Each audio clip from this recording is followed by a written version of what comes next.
مولا فرماتے ہیں کہ اگر 3 چیزوں کو انسان سمجھ لے اس کی زندگی میں وہ سکون، مطلب دنیا بھی جنت آخرت بھی جنت بن جائے گی۔ وہ 3 چیزیں کیا ہیں کہ من این فی این الی این، کہاں سے آیا ہے، کہاں پہ رہ رہا ہے اور تجھے کہاں جانا ہے۔ اب تربیت کی ابتدا کہاں سے ہوتی ہے؟ کہ میں نے کہا ایک نشانی ہم سب کے اندر ہے۔ وہ نشانی کیا تھی؟ اگر کل جن کو یاد ہو، ہم سب عاشق کمال ہیں۔ کمال ہے مطلب بے انتہا کے ہم عاشق ہیں۔ آج اگر اس مجمع سے کسی جوان کو میں کھڑا کروں اور اسے بولوں کہ بھائی تجھے کتنی دولت چاہیے، ایک عدد مجھے بتا دے، کیونکہ ابھی غریب ہے، شاید مجھے کوئی عدد بتا دے کہ مولانا 2 کروڑ ہوں تو انف ہے، لیکن جب 2 کروڑ مل جائیں گے 2 سال کے بعد پوچھوں کافی ہے، یہ گزارا نہیں ہو رہا مولانا۔ ہم رکتے نہیں ہیں، یہ ہماری نیچر میں ہے۔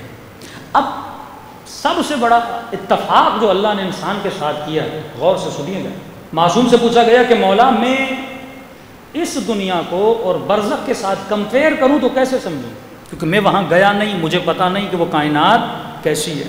تو اگر میں کمپیئر کرنا چاہوں کہ دنیا اور عالم آخرت کس طرح ہے، عالم آخرت ہے کیسا دنیا کے مقابلے میں، تو مولا ایک مثال دیتے ہیں۔ مولا فرماتے کجنین، جس طرح تو شکم مادر میں ہوتا ہے، یہ شکم بڑی ہے یا دنیا؟ اب کسی کے پاس کیلکولیٹر ہے تو وہ کیلکولیٹ کر کے بتائے کہ شکم مادر جو رحم میں بچہ ہوتا ہے اس کا سائز کتنا ہے، اور یہ دنیا جس میں ابھی آپ باہر نکل کے آئے ہیں اس کا سائز کتنا ہے؟ کہتے جتنا رحم ہے دنیا اتنی ہے، اور جتنی دنیا بڑی ہے آخرت اتنی بڑی ہے، ملینز ٹائم وہ یہاں سے بڑی ہے۔ یہاں کی لذتوں کو ملٹیپلائی ملینز کرو وہ آخرت بن جاتی ہے۔ کہ میں نے ایک حدیث آپ کی خدمت بیان کی کہ فرماتے ہیں یہاں جتنے بھی دنیا کے مزے ہیں وہاں ایک چیز کھاؤ گے اس کے 50,000 لذتیں ہیں۔ یہ کمپیریزن مولا علی کر رہے ہیں کہ آپس میں اگر کمپیئر کرو تو آخرت اتنی بڑی ہے۔ دوسرا فرمایا کہ جس طرح تو شکم مادر میں بڑا ہوتا ہے اسی طرح تو اس دنیا میں بڑا ہوتا ہے۔ ایک مثال دوں تاکہ آپ کا ذہن کھلے۔ فرماتے دیکھو شکم ماں کی شکم میں بچہ ہوتا ہے، پہلا پیٹ جس میں تو جاتا ہے وہ ماں کا ہے، دوسرا پیٹ جس میں تو آتا ہے وہ دنیا ہے، اس پیٹ سے نکل کے تو جہاں جاتا ہے وہ عالم برزخ ہے۔ یہ بھی ایک پیٹ ہے جہاں تو پل رہا ہے۔ اب مولا نے کیونکہ مثال دی ہے تو ساری علمی باتیں بھی وہیں سے آپ کو نکلیں گی اور آپ کو سمجھ میں آئیں گی۔ پہلی چیز، وہ بچہ جو شکم مادر میں ہوتا ہے اس شکم میں خدا نے اس بچے کو کئی چیزیں عطا کی ہیں۔ مثال کے طور پہ اس پیٹ میں اللہ نے اسے آنکھیں دی ہیں، اس پیٹ میں اللہ نے اسے ہاتھ دیے ہیں، اس پیٹ میں اللہ نے اسے ٹانگیں دی ہیں، لیکن ذرا یہ سوچئے اس پیٹ میں یہ ہاتھ کسی کام کے ہیں؟ پیٹ میں دیکھ نہیں سکتا پر آنکھیں ہیں، وہاں بولتا نہیں پر زبان ہے، وہاں سنتا نہیں پر کان ہے، وہاں اس کو چلنا نہیں پر پاؤں دیے ہیں، وہاں اس کو کوئی کام نہیں کرنا پر ہاتھ دیے ہیں۔ کہ مولا کیوں دیے ہیں؟ کہ جو وہاں دے رہا ہے وہاں کے لیے نہیں دے رہا، یہاں کے لیے دے رہا ہے، لیکن اسے نہیں پتا مجھے کیوں دیا جا رہا ہے، اسے علم نہیں ہے۔ اور اگر پیٹ میں رہتے ہوئے بچے کو یہ بتاؤ گے میرے لال اللہ نے تجھے آنکھیں دی ہیں، باہر کوئی بہت بڑی دنیا ہے، تو پاگل کسی اور کو بنا، میری تو یہی دنیا ہے۔ بھائی اللہ نے تجھے کان دیے ہیں، باہر بڑی اچھی اچھی آوازیں سننے کو ملیں گی، کہ نہیں میں اندر ہی صحیح ہوں۔ کہ اللہ نے تجھے ٹانگیں دی ہیں، باہر جا کر چلنا ہے، ہاتھ دیے ہیں، دنیا میں بہت کچھ ہے، کہے گا نہیں میرا سب کچھ یہاں ہے۔ بالکل اسی طرح جب دنیا والوں کو بتاتے ہیں نا یہاں جو کچھ اللہ دے رہا ہے یہاں کے لیے نہیں دے رہا، وہاں کے لیے دے رہا ہے۔ اب کہتا ہے مولویوں کی باتیں ہیں، کیا کس نے دیکھی ہے، کون گیا ہے؟ وہی عقل ہے جو بچے کی ہے۔ تبھی قرآن کہتا ہے لا تشعرون، تمہیں پتہ ہی نہیں، تو سوچ بھی نہیں سکتا وہ کائنات کیسی ہے۔ وہاں کی ایک جھلک اور ایک لذت کو دیکھ لے۔ بھائی کیا دکھایا تھا امام حسین نے شب عاشور 2 انگلیوں کے بیچ میں؟ برزخ دکھائی تھی نا ان کو۔ جناب زہیر کو خیمے میں بلا کر امام حسین نے کیا بتایا، کیا دکھایا؟ زہیر نے جب دیکھ لیا اپنا باغ، اپنی دولت، اپنی ملکیت سب کچھ دے دی، کہ جو حسین نے دکھایا ہے اس کے مقابلے میں یہ ذرہ بھی نہیں ہے۔ اب جس کا تصور اتنا بڑا ہو جائے، اب یہ نہیں سوچتا کہ میں اللہ کی راہ میں مثلا 1,000 دے رہا ہوں تو ضائع ہو رہا ہے، نہیں۔ اب یہ نہیں سوچتا اللہ کی راہ میں 1,00,000 دے رہا ہوں تو ضائع ہو رہا ہے، اب یہ نہیں سوچتا میں خمس دے رہا ہوں تو ضائع ہو رہا ہے، کسی یتیم کو پال رہا ہوں، اسے پتا ہے یہ مال اللہ نے یہاں کے لیے نہیں دیا، وہاں کے لیے دیا ہے۔ یہ آنکھیں دنیا میں استفادہ کرتے ہو، لیکن آنکھیں اس لیے دی تاکہ تو قرآن پڑھے، زبان اس لیے دی تاکہ تو ذاکر بنے۔ اب ایک سوال کروں گا کیونکہ یہ ٹاپک تھوڑا ڈیپلی ہے، اس کو سمجھانے میں بھی تھوڑا تھوڑا کر کے سمجھانا پڑے گا۔ ایک سوال اکثر ہم پوچھتے ہیں انسان کیا ہے؟ ہمارے استاد اخلاق کہتے تھے یہ سوال نہیں کرو انسان کیا ہے، کیونکہ جب تک آپ کو یہی نہیں پتا میں کیا ہوں تب تک آپ اپنے لیے وہ کچھ نہیں کرو گے۔ جب آپ کو اپنی ویلیو کا نہیں پتا، یہ بالکل ایسے ہے کہ گدھے کی گردن میں ہیرا ڈال دو، گدھے کو کیا پتا ہیرا کیا ہے؟ اللہ نے ہمیں روح دی، ہمیں نہیں پتا روح کا پاور کیا ہے، ہمیں نہیں پتا کہ ہم کیا کریٹ کرنے آئے۔ ہم محل بنانے لگے، ہم دنیا بنانے لگے، اپنا وقت ضائع کرنے لگے، گھنٹوں گھنٹوں انسان ضائع کر دیتا ہے، اسے پتہ ہی نہیں کہ وقت کی قیمت کیا ہے۔ اتنی قیمت ہے کہ خدا جب قسم کھاتا ہے تو کہتا ہے والعصر ان الانسان لفی خسر، مجھے وقت کی قسم ہے انسان خسارے میں ہے۔ یہ وقت کی ویلیو ہے۔ اہل بیت نے اپنے وقت کو صحیح مانیٹر کیا۔ مقصد یہ نہیں تو 70 سال جیے، 60 سال جیے۔ علی اصغر کتنی زندگی پا رہے ہیں؟ 6 مہینے، لیکن وقت کو کیسے استعمال کیا؟ علی اکبر نے وقت کو کیسے استعمال کیا؟ غازی عباس نے وقت کو کیسے استعمال کیا؟ رسول خدا نے وقت کو کیسے استعمال کیا؟ کیا ان کی زندگی سے یہ لگتا ہے یہ بلینئر بننے آئے تھے؟ کیا ان کی زندگی سے یہ لگتا ہے یہ لگژری لائف ڈھونڈنے آئے تھے؟ مشقت سے بڑی مشقت اٹھائی۔ زندگی اہل بیت کا مقصد یہ تھا انسان کی تربیت کی جائے، انسان سازی کی جائے، جس مقصد کے لیے انسان کائنات میں آیا ہے اسی صراط پہ انسان کو چلایا جائے۔ اب اس مقصد میں اگر حسین کی جان چلی بھی جاتی ہے چلی جائے، کیونکہ حسین کو حسین بنایا ہی اسی لیے گیا کہ انسان بنائے، تو دنیا میں اسی لیے آیا۔ کھانا پینا، شہوت کی لذت کرنا، یہ تو تم سے زیادہ حیوان کرتے ہیں۔ تمہاری شہوت سے زیادہ گھوڑے کی شہوت ہے، تجھ سے زیادہ بھینس کھاتی ہے، ہاں تیری پرواز سے زیادہ پرندوں کی پرواز ہے۔ ان چیزوں میں کمال نہیں تھا، تبھی خدا نے ہمیں نہیں دی۔ اگر پرواز کرنا کمال ہوتا خدا ہمیں پر دیتا، اگر شہوت کمال ہوتی تو خدا گھوڑے جتنی شہوت دیتا، اگر دید میں کمال ہوتا کہ ہم دور دور تک دیکھیں تو خدا اپنا عقاب کی آنکھیں ہمیں عطا کرتا، اگر سونگھنے میں کمال ہوتا تو کتے والی طاقت ہمیں دیتا۔ یہ طاقتیں خدا نے ہمیں نہیں دی۔ اگر زیادہ اولاد پیدا کرنا کمال ہوتا تو خدا انسان کو ایک ساتھ اتنے بچے دیتا جتنے حیوانوں کو دیتا ہے۔ نہیں، تیرا کمال یہ تھا تو انسان ہے۔ اب ایک سوال کروں گا، اس سے آپ فاصلے کو محسوس کریں گے۔ یہ مت سوچئے انسان کیا ہے، 100 تعریفیں کی گئیں، ڈیفینیشنز بتائی گئیں کہ انسان کیا ہے۔ جو ہمیں حوزہ علمیہ میں تعریف پڑھائی جاتی ہے وہ یہ ہوتی ہے الانسان حیوان ناطق۔ انسان کی تعریف یہ ہے کہ انسان ایک ایسا حیوان ہے جو نطق رکھتا ہے، نطق بولتا ہے، سوچتا ہے۔ لیکن اس وقت جو علماء، جدید علماء ہیں، جو عرفاء ہیں، وہ اس تعریف کو ریجیکٹ کرتے ہیں، کہتے ہیں یہ تعریف انسان نہیں ہے۔ میں آپ سے ایک سوال کرتا ہوں، گھر جا کے کاپی اور پین اٹھا کے ذرا سوچئے گا، 10 منٹس، مجلس تھوڑی پریکٹیکل بھی ہو جائے، صرف عوامی مجلس نہ رہے، علمی مجلس بھی ہو جائے۔ آپ کاپی پہ یہ لکھیے انسان کیا نہیں ہے، کیا ہے نہیں، انسان کیا نہیں ہے۔ جب آپ بولو گے انسان کیا ہے تو 100 جواب آئیں گے نا، لیکن ہمیں یہ دیکھنا ہے کہ میں کیا نہیں ہوں تاکہ ان چیزوں سے جدا ہو جاؤں، مجھے اپنے راستے کا پتہ چلے۔ کبھی کبھی میں خود کو گدھا سمجھنے لگتا ہوں، کبھی کبھی میں خود کو گھوڑا سمجھنے لگتا ہوں، وہی خواہشیں پوری کرتا ہوں جو گدھوں کی، گھوڑوں کی اور حیوانات کی ہیں۔ لیکن یہ ڈیفائن کرو کہ انسان کیا نہیں ہے۔ یزید کیوں بنا؟ کیونکہ اسے پتہ نہیں تھا انسان کیا نہیں ہے۔ دشمن اہل بیت کیوں بنے؟ انہیں پتہ ہی نہیں تھا کہ انسان کیا نہیں ہے۔ اب انسان کیا نہیں ہے آپ جدا کرتے جائیں۔ انسان درخت ہے؟ درخت نہیں ہے، لیکن درخت جیسا ہے یقیناً ہے۔ درخت کا جسم بھی سخت ہے، انسان کا جسم بھی سخت ہے۔ درخت میں نمو ہے، درخت بڑا ہوتا ہے۔ آپ بھی بڑے ہوتے ہیں کہ نہیں ہوتے؟ پودا چھوٹا ہوتا ہے، بڑا ہوتا ہے۔ تو مطلب جسم کا ہونا اور جسم کا بڑا ہونا یہ انسانیت نہیں ہے، یہ تو ایک پودے کا کام ہے۔ یہ جو صلاحیت میرے اندر ہے یہ پودے کا کام ہے۔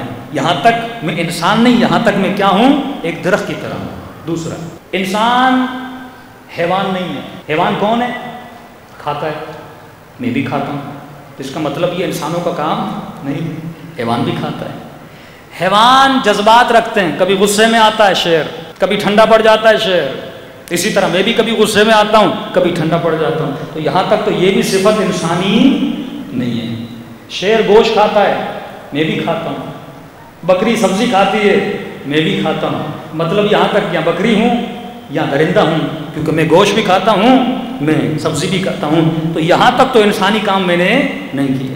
حیوانوں میں بھی میلاب ہوتا ہے، شادیاں ہوتی ہیں، شیر کی شیرنی کے ساتھ گدھے کی اپنی گدھی کے ساتھ، جتنے حیوانات ہیں وہ بھی آپس میں شادیاں کرتے ہیں، شادی آپ بھی کرتے ہو۔ اب کوئی یہ بولے میں شادی کرتا ہوں کیونکہ میں انسان ہوں، نہیں بھائی، یہ تو حیوان بھی کرتا ہے۔ تو یہاں تک تم کیا ہو؟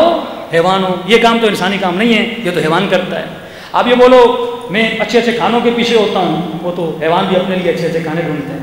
نہیں، آپ بولو مولانا کیونکہ میں انسان ہوں اپنے بچوں کا خیال کرتا ہوں، وہ تو حیوانات بھی کرتے ہیں، اپنے بچے تم سے زیادہ کرتے ہیں وہ خیال۔ آپ یہ بولو مولانا ہم ایک جھرمٹ میں رہتے ہیں، حیوانات اکیلے رہتے ہیں، لیکن نہیں، جنگلوں میں چلے جاؤ، کئی ہاتھی دیکھ لو، ہاتھی بڑے فیملی، یعنی فیملی پلاننگ والے لوگ ہیں۔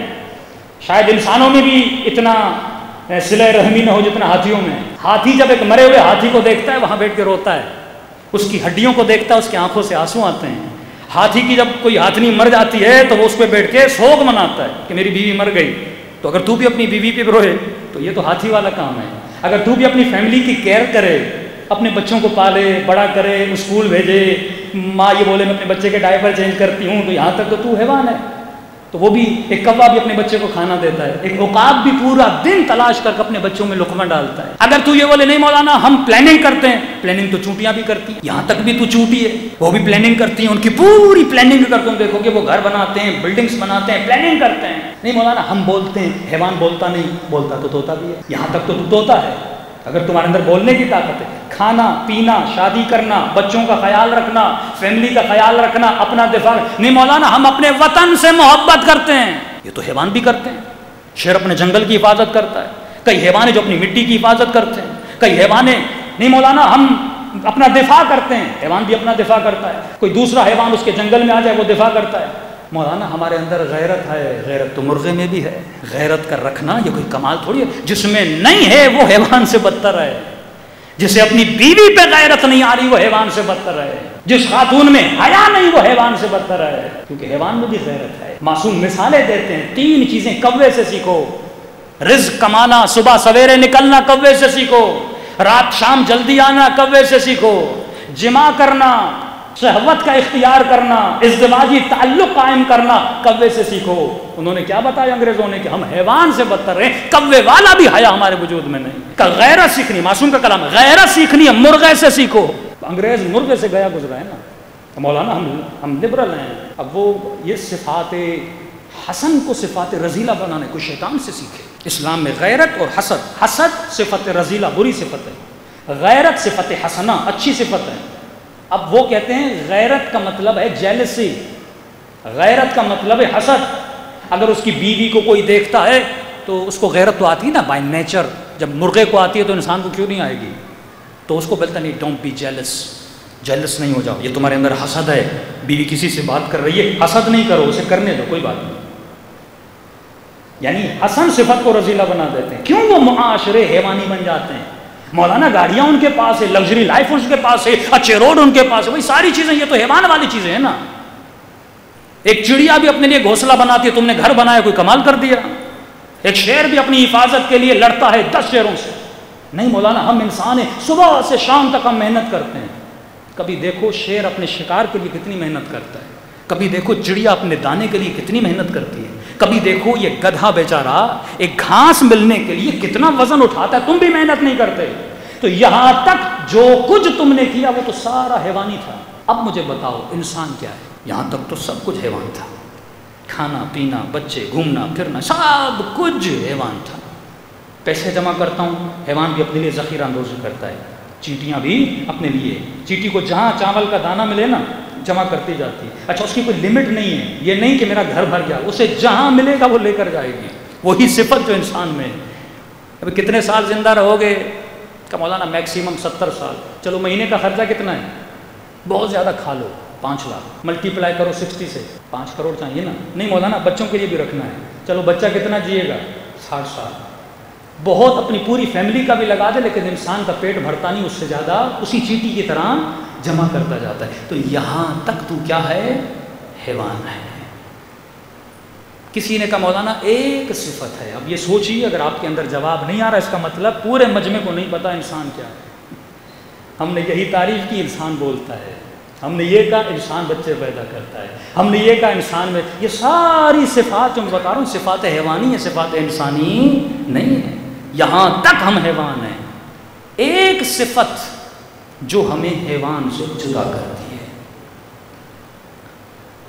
وہ صفت حیوان میں بھی ہے لیکن ہمارے اندر کچھ زیادہ ہے۔ کون سی صفت؟ صفت تربیت۔ شیر درندہ ہے، انسان جب اس شیر کو تربیت دیتا ہے تو شیر اپنی درندگی کو چھوڑ دیتا ہے۔ ایسا ہے کہ نہیں؟ بندر کو تربیت دی آپ نے، ناچنے لگا، شیر کو تربیت دی، درندگی چھوڑ دی۔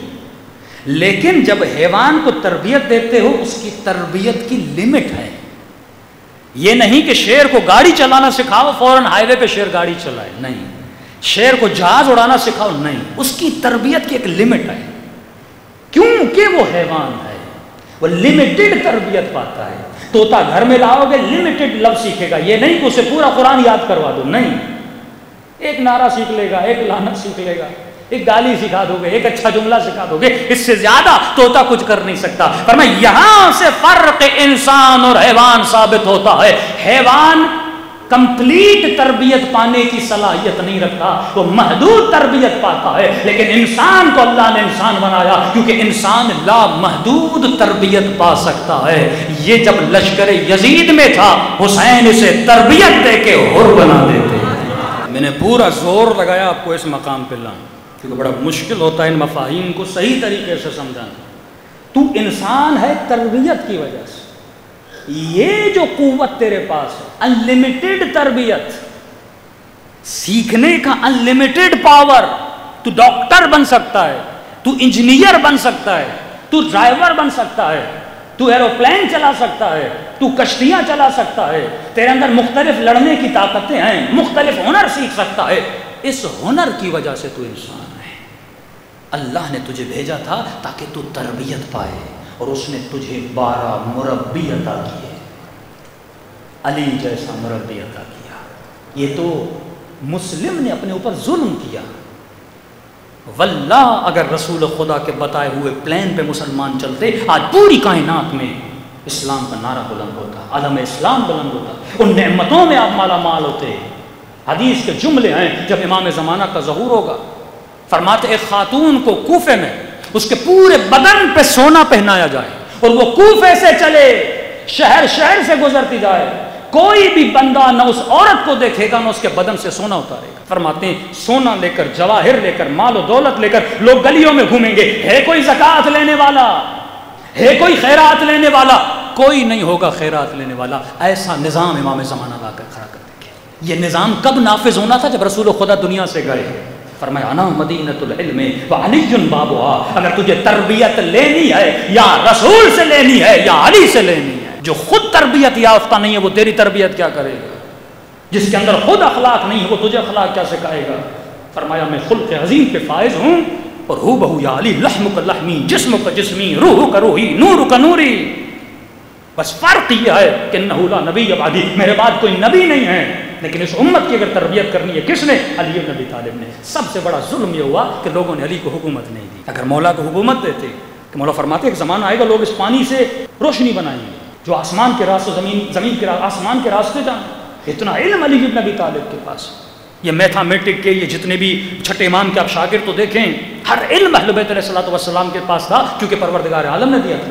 اگر امت اہل بیت کو حکومت پہ آنے دیتی آج آپ کے بچے سکون سے زندگی جیتے، آج ہم نعمتوں میں مالا مال ہوتے، لیکن وہ دن دور نہیں کہ خدا امام زمانہ کو بھیجے گا، اور جو اس کا انتظار کرتے ہیں انشاءاللہ اس نظام میں شریک ہوں گے، وہ درجات ملیں گے۔